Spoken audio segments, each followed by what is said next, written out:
Menteri Perhubungan Ignatius Jonan membenarkan jelang Lebaran jumlah moda transportasi yang disiapkan mengalami kenaikan. Umumnya kenaikan bervariasi mulai dari 2 hingga 10%. Kenaikan paling tinggi terjadi pada kereta api mencapai 10%.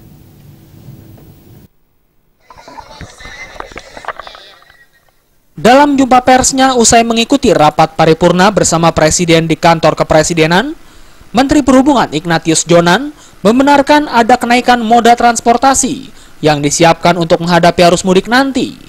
Jumlah moda transportasi yang mengalami kenaikan yakni jumlah armada yang mengalami kenaikan dibanding tahun lalu, yaitu sekitar 5% menjadi 44.871 bus.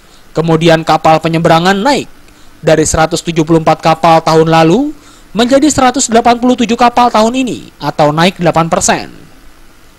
Untuk laut, armada yang disiapkan hanya naik 5 kapal, dari 1.259 menjadi 1.264 kapal, termasuk 2 kapal TNI Angkatan Laut yang disiapkan.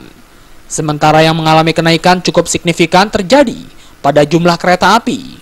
Jumlah rangkaian kereta api tahun lalu 325, tahun ini menjadi 370 atau naik sekitar 10%. Untuk estimasi bahwa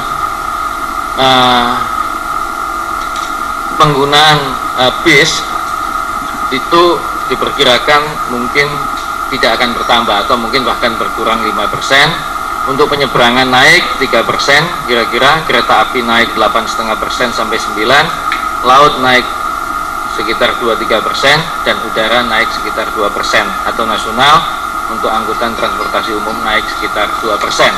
Atau diestimasikan sekitar 20 juta penumpang.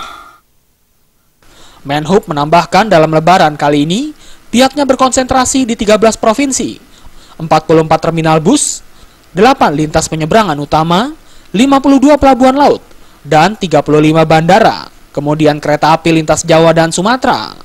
Dari Jakarta, Vina Simanjuntak dan Wayan Agus melapor.